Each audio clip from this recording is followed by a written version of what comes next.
So we went to Har Sinai and we received what? Right, that's a good question.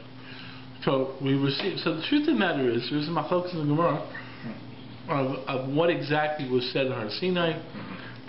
There's certain things that they said. The fact that they were, when you say at Har Sinai, what was given in Maimon Har Sinai when Moshe went up the mountain. Then there's ideas of what he received in the year that they were camped around the mountain, which is up until the end of Vayikra. And then there's questions, what did they receive through the rest of the Midbar?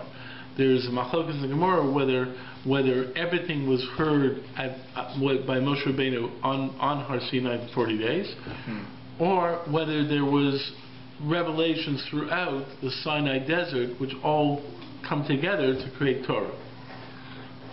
But the fact is, whether it was given on Har Sinai or it was given in the desert, it's all part of this Torah that is the word of HaKadosh Baruch Hu to Moshe Rabbeinu in this special nevuah of Moshe Rabbeinu. So Moshe was the sole emissary of the Torah? Yes. Moshe is the sole individual who receives the Torah, and that's why his nevuah is very, very significant. The Rambam-s Ikarim, he basically says one of the Ikarim is that Moshe Rabbeinu's nevuah is unique. It's a special nevuah, and that leads to the fact that the Torah can't be changed. I mean, the fact is that you have to remember that the whole concept of Christianity and Islam developed with an argument that there was addendums to the Torah. There were two different arguments. Christianity basically said that there was a new revelation that overturned the Sinai revelation. Okay, and that's basically Yoshka and so forth, right? That's the new revelation. That's that overturned the previous the Sinai revelation. Okay. So the point is, the Rambam basically says that in that argument that no revelation can take the place of Har Sinai. That's one of the fundamental beliefs of Judaism. That Har Sinai was the sole. And the Rambam gives arguments of why it has to be that this revelation was unique. Because the truth is, if you heard a voice in the heavens come down today and say, okay, nowadays, I want you to now go out there and eat bacon. So why would you sit there and say, wait a second, there's a revelation that says I can't eat bacon. But now you're telling me too. Maybe today's revelation should take precedence over the previous revelation. There has to be a reason why that revelation back then has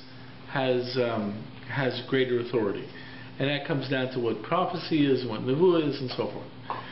But the other thing that the Rambam also was concerned about was in terms of Islam. What Islam basically believed was that there was a revelation, and the Jews got some revelation. Islam really believes that God revealed Himself to many different nations through prophets or whatever, and that these prophets all messed up, so that the Jews amended the revelations.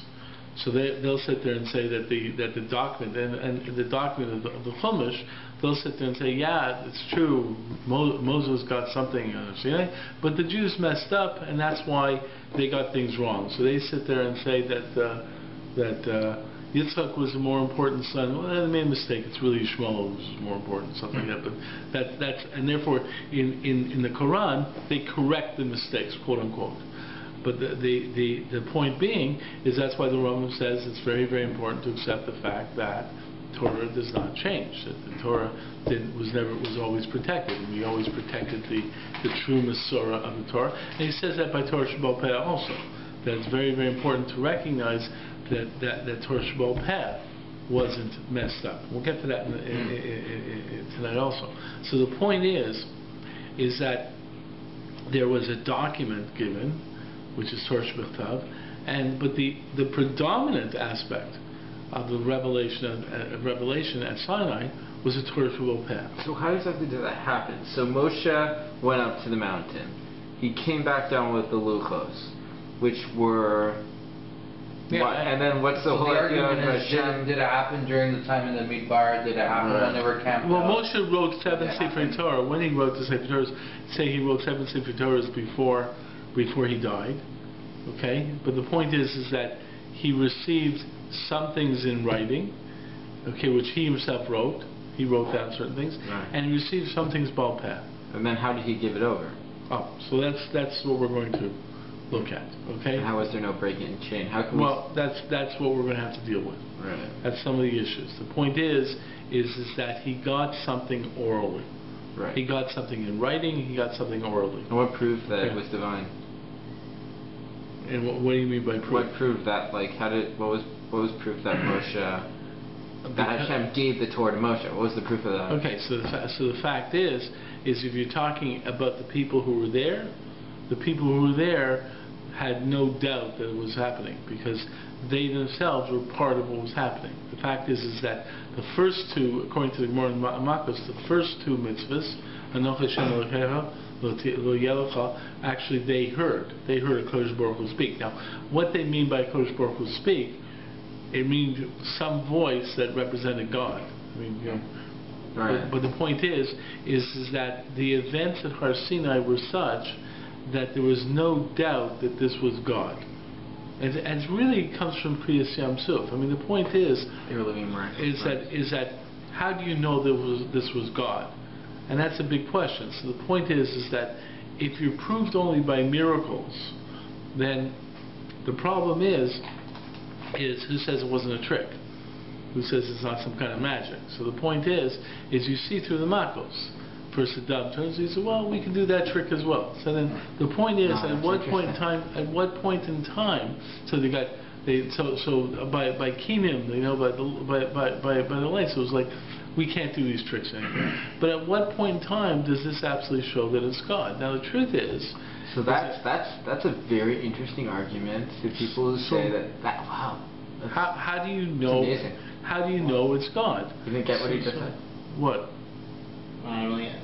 Can you read What? The main point. Can I repeat what you just said? Right.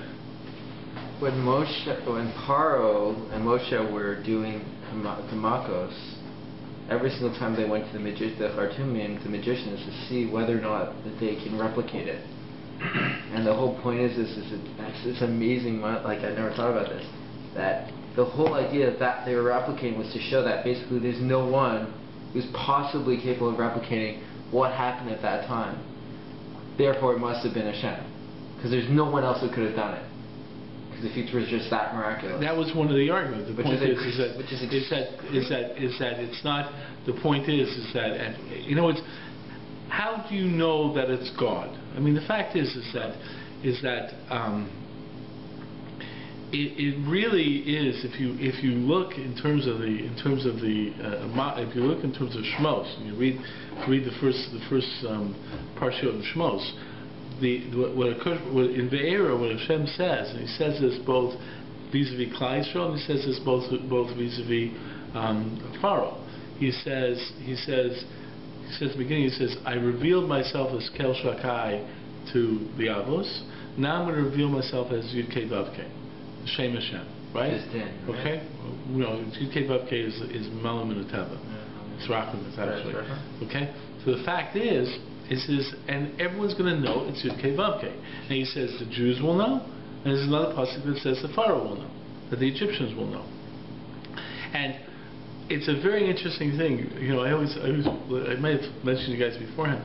The movie The Ten Commandments, right? Cecil DeMille's movie The Ten Commandments. So if you look at the credits at the end of the movie, it's thanks to Jewish Medrash. Okay, that they looked in the Medrash that somehow they had people telling them the drasha, and the one that really hits you is Yul Brynner, right? When Yul Brynner comes back from Yam Suf, he trumps into his chair and he says, "He is God," right? The fact is that's a medrash. There's a machlokas in the medrash of whether Pharaoh died at Kriyas Yam Suf, like all the other Egyptians, or whether Pharaoh came back and accepted the fact that it was a Kodesh Baruch Hu. Finally accepted the fact that it was a Kodesh Baruch Hu. Okay, that's where you get this whole Medrashim, that the king of Nineveh by the time of Yonah was really Pharaoh, and that's why when Yonah said, hey listen, God's angry, you better do tshuva, the king of Nineveh responded right away because he was really Pharaoh, and he said, listen, I've been through this before. But the point is how do you know it's God? So something happened at Kriyas Yam Suf, and that's where you get the other Midrashim to say that at Kriyas Yam Suf, what the Shifra saw at Kriyas Yam Suf was greater than the Nevuah of Yecheskel by the Merkava. How was it the same Pharaoh? Sorry. It's another problem. Okay, the historical aspect is there. I'm not going to deal with this. It's Midrashim. But the point is by say that what the Shifcha saw at Yam Suf, even Yecheskel didn't see by Ma'aser Merkava, which means that it was so prophetic that somehow, and Klal Yisrael at Har Sinai, right, they're called the Dordeya, the knowing generation, they experienced something, and then they said basically it's too much for us. Moshe, you go receive it. And therefore Moshe, what happened with Moshe is they saw that something was happening with Moshe, but they couldn't make out the words. Okay. But the thing is that, and the Rambam is very clear on this.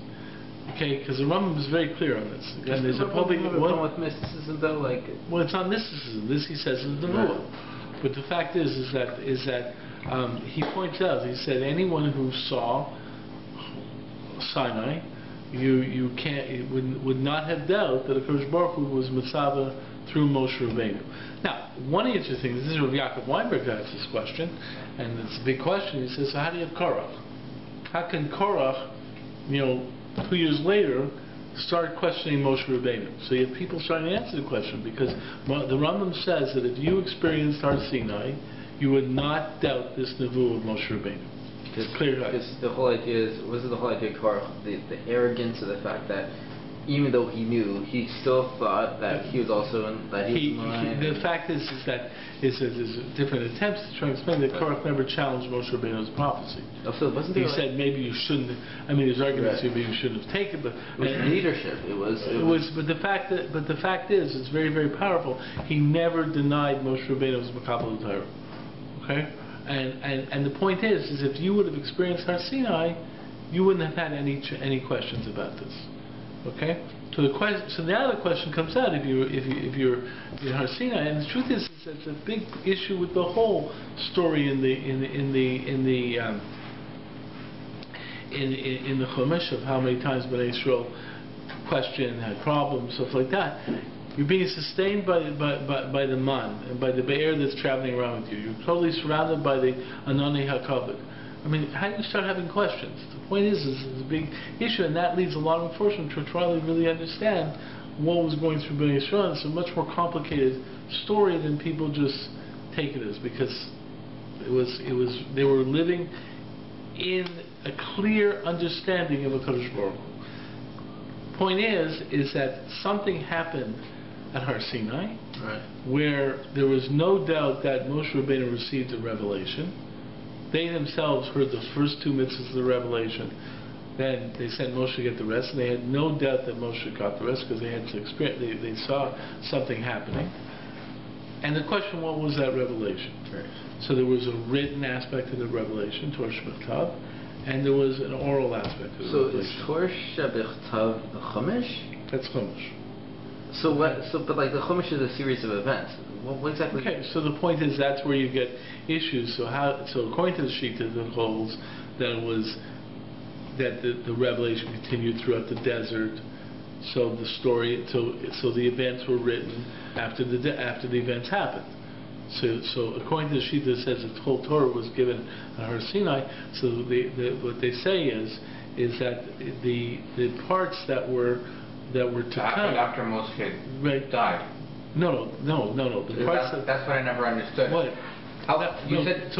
So there are shitas that hold that, and there's a question about the last psukim that Yoshua got. Mm-hmm. Okay, so there's questions exactly how it goes. Well, is Moshe Rabbeinu the only one who had this unique nevuah of Torah that could give over the Torah in this way. So what happens is that there's one shita basically holds that after the B'nai Slavchad, then Moshe wrote it down.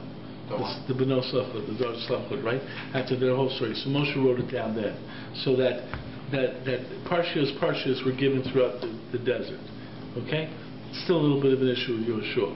The other position basically holds that the whole Torah was given, but it wasn't broken up into sentences when it was first given. Letters? It was just all the letters, like the last part, weren't broken up into sentences and Parshios and stuff like that. Only after the event happened did it get broken up into sentences and Parshios. But it was given all at Har Sinai. Was it also made into code? Like, was the Torah, the Torah is a code. Yeah, but let's just look at it without code. All right. Okay. The point is that we're not we're looking at the details of the Torah Shabbat, but the real, the essential revelation in many ways is Torah Shabbat Peh. Right. Okay, I'm not going to say it's but the fact is Torah Shabbat Peh was part of it. Do they contradict each other at times? Yeah, the fact is they can contradict each other, so part of the issue is how to reconcile them and work it out. How do you explain Torah Shabbat Peh? So that's the Kodesh Baruch Hu gave Torah Shabbat Peh. God to Moshe Rabbeinu. That's what He gave on Har Sinai. And then what happened? Everybody memorize it? So that's what we have to look at. Okay. What did Moshe Rabbeinu receive, and what did Moshe Rabbeinu receive,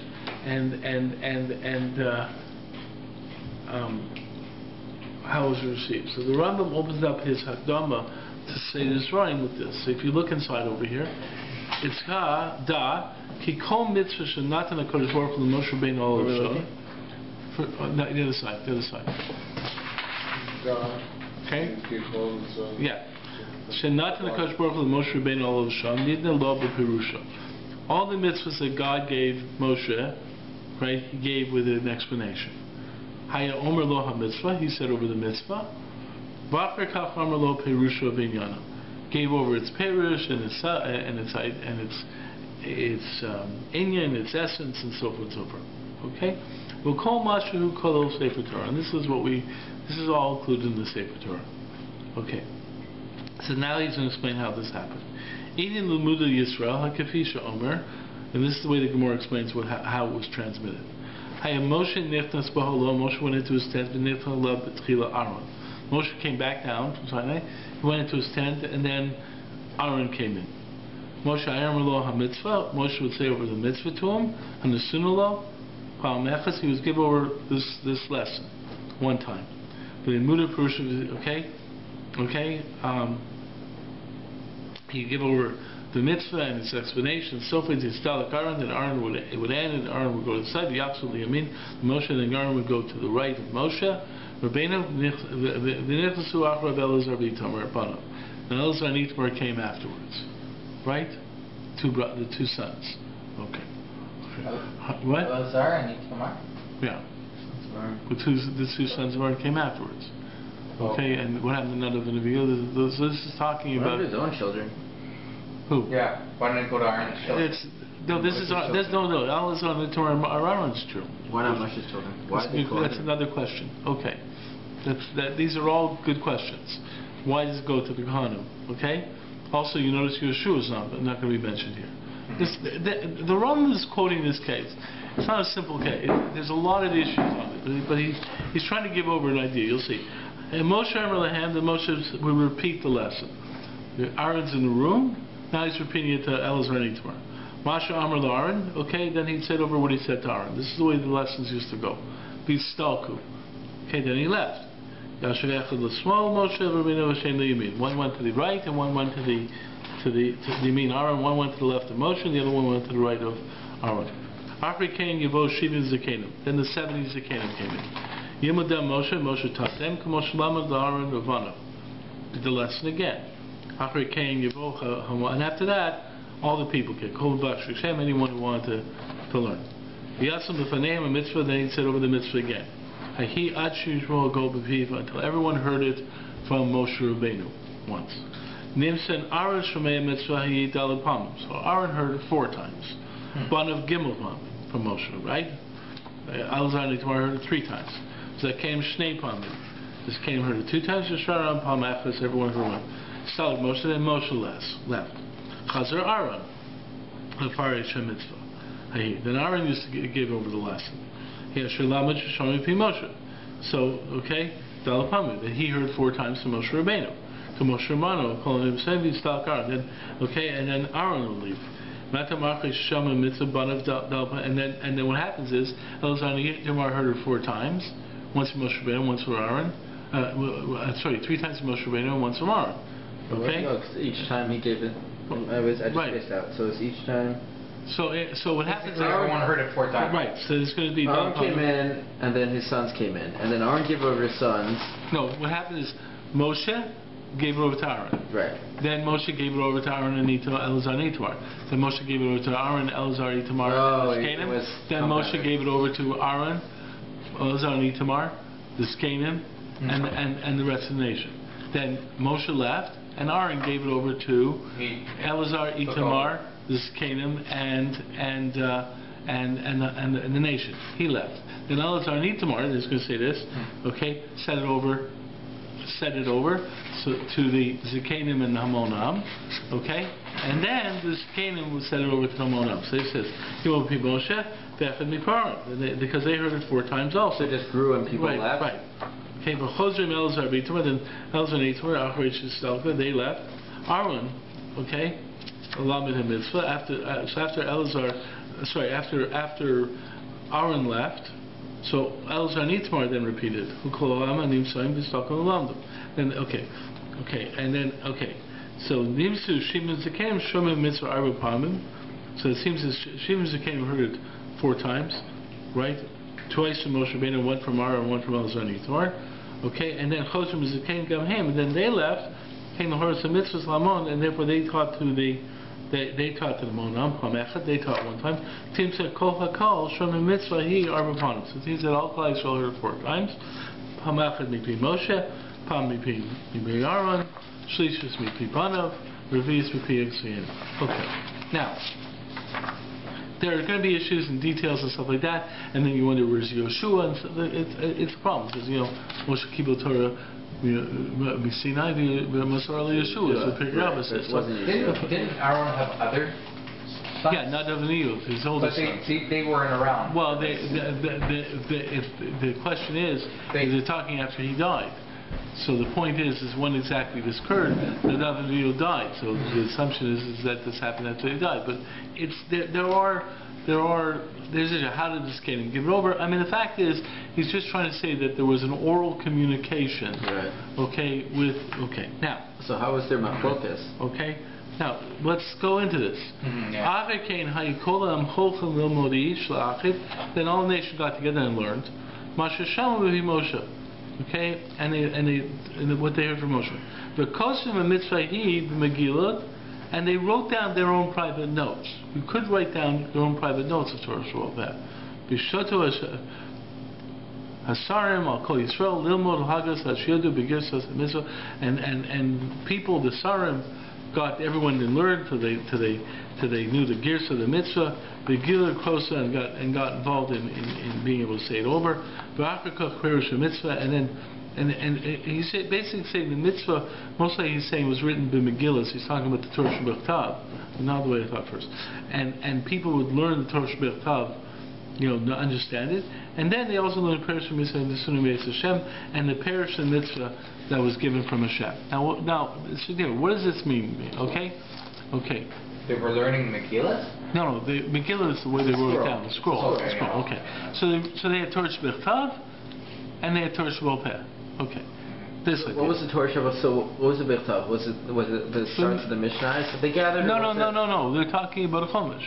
Yeah. Okay, so they knew the written Chumash, and they knew. Okay. Perishahu hayakolel inyanim. Okay, and they learned all the issues. They learned a lot of issues in Yanim. Hayakosim mitzvah lo Kabbalah. They wrote down their own private notes, and they all learned it according to the Kabbalah. Okay. Now. Kain Amar Rabbeinu Zal Raisa, Yudaber Hashem on Moshe Bar Sinai, Malatam Alomer Bar Sinai, Lo Kol Torah V'Nimra Bar Sinai. It says Hashem spoke to Moshe Bar Sinai. The whole Torah was given. Says Elomer Lecha Ma Shemata Ma Shmita Nemra B'Kol Pratel. Just like Shmita, the detail, the general rules and the details were given us were from Sinai. I've called a mitzvah never close from process of dictating, but Sinai. Where all the mitzvah was given, all the details were given at Sinai. Okay. Okay, I'll give you a mashal.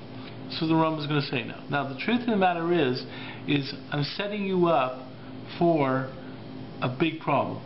Okay? Okay? And the fact is that it seems over here the Rambam is giving a nice simple perception. God gave Torah Shebechtav and He gave the details. He gave you the explanations. To Moshe. Okay, to Moshe, and then Moshe passed it on, and it seems to be all the details. So you're saying, well, it's about Machlokas. You got all the details, right? Okay. So he says he's going to give an example. Here's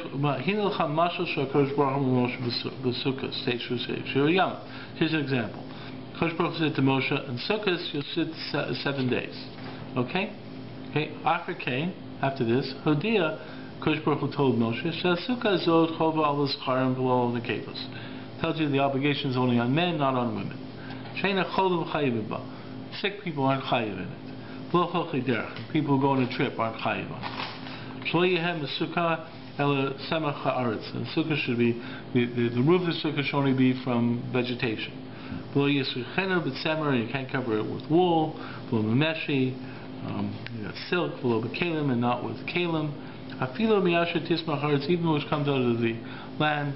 Okay, like pillows and blankets and begadim. The fact of the matter is it can't be okay. Hodia shachiva v'ashia v'ashina bo kol shiva chova tells you that eating it and drinking it and sleeping in it is a chit all 7 days. Shelo chalal pachas mishiva tzvachim or chal shiva tzvachim rocha, then it shouldn't be less than 7 tzvachim by 7 tzvachim. Shelo gavoha sukkah pachas b'asar tzvachim, and it shouldn't be higher. It shouldn't be less than 10 tzvachim high. Kasher bra hanavi al b'sham nidna lo ha-mitzvah hazot. He was given over this mitzvah, b'perusha, and its explanation. B'kein hashesh miyos v'shosha say mitzvah heim b'perusha. Okay, so it seems to be basically got Torah Shebechtav, the general rule, and there's details of the mitzvah, and the mitzvahs were given over details. Great. Okay?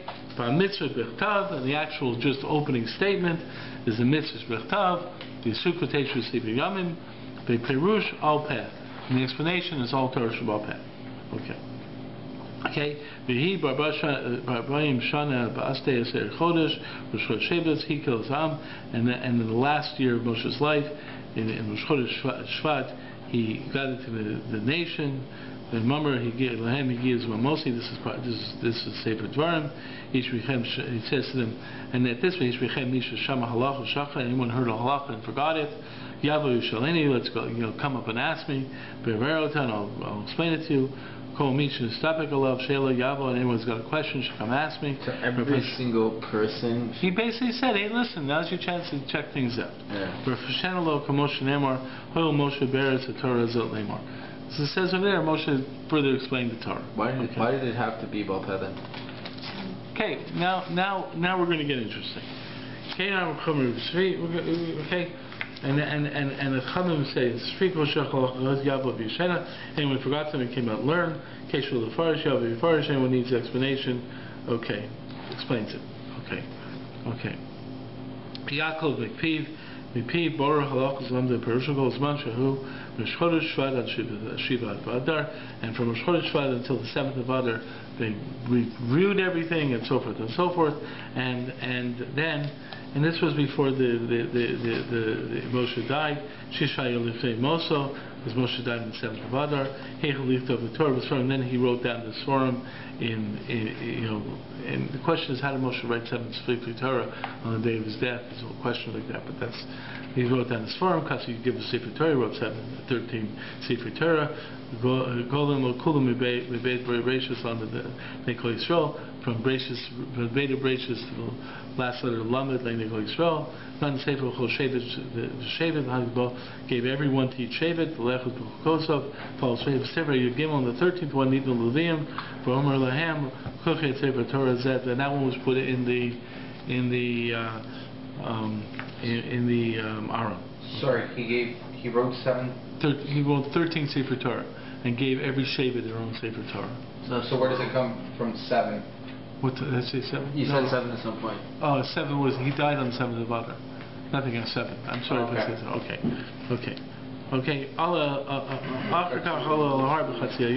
And that's why he went up on the 7th day. And he says over there, according to announced Kabbalah, then he says, and then something happened. This something happened to Moshe, which we call death for us, because he's not with us anymore. Okay, but for him, it's a new life. I mean, like, you can't say Moshe Rabbeinu Mace. It says Moshe didn't die because he was in a totally different dimension, right? Okay, Allah, he was a totally different space. So he didn't actually die. Well, that's what the Gemara says here. Allah Mashamish B'maram, he basically went up to heaven. He's not going to discuss that right now. Okay. Now comes the other side. Okay? So right now it seems very simple. You have the big statements of the mitzvahs that are written, sit in the sukkah 7 days, and then you have a list of the details. Sukkah has to be with vegetation, stuff like that. The details are all Torah Sheba'al Peh.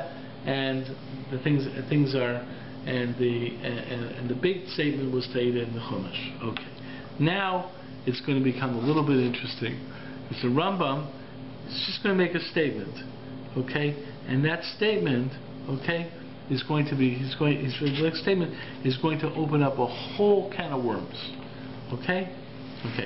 Kasher meis alav Hashem, achar shenihil Yeshua. And after Moshe died, after he gave over everything to Yeshua, okay, now he's talking about Yeshua. Originally he didn't talk to Yeshua. Now he's talking to Yeshua. Yeshua is now the manhig. He's now the one in charge, right? Okay. And Yeshua,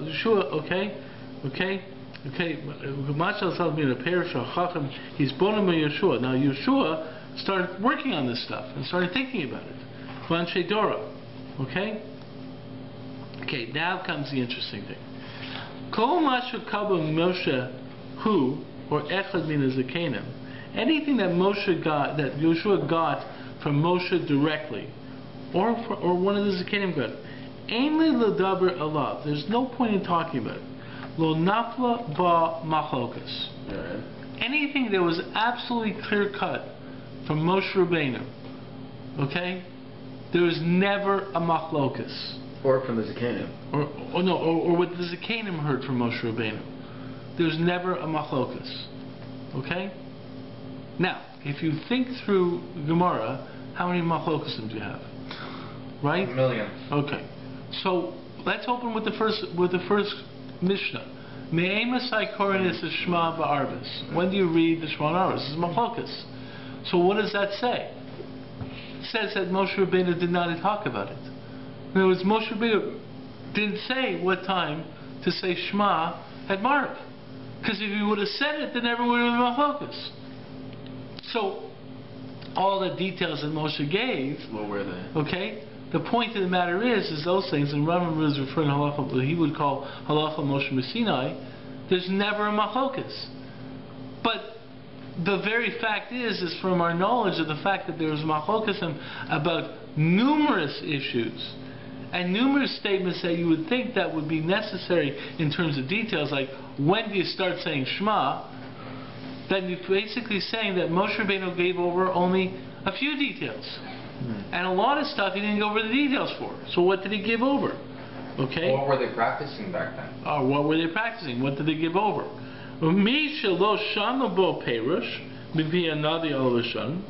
And a person who did not hear an explanation from the Nadi Olav Shalom, in other words, the things that Moshe did not say over details, things that were not given over clearly, he took out, the people figured out the laws from Sforot. okay, from analysis, from intellectual investigation. B'midot hashoshay harusrei hanatuno ahar Sinai she'Torah dresses by him. So now, through the 13 methodologies that the Torah is analyzed from. So now he said there was something else given on Har Sinai. Moshe wasn't just given the details, he was also given a methodology to analyze the Torah, to analyze the Torah Shebechtav, and to analyze Torah Sheba'al Peh. So why was it so incomplete? So the point is now comes up the idea that HaKadosh Baruch Hu wanted human beings to be involved in the process, human thought to be involved in the process, and that's where it gets in. So the Rambam seems to open up by saying that there was a details given. You had the column of details. The details were like, look it up in your exactly, here's the law, straightforward. No. The point is there were a few things like that. On those things there was never a machlokas. But if you look through anything in Jewish law where there's myriads of machlokas, then what you're left with is this idea that that God also gave over principles of analysis, and saying, I'm not going to give you the details, all the details. I'm going to have you figuring out the details, a lot of the details. I'm calling you to be involved in the analysis of the details. And then those things, because human beings all think differently, it's a paradox. you're going to have machlokasim. Right. Okay? And that's what happened. Okay? Okay? And this is what he says. He says like this. Okay? Some laws everyone agreed on. There's no machlokas. He schemed them because everyone agreed. On this there was disagreement between two different viewpoints.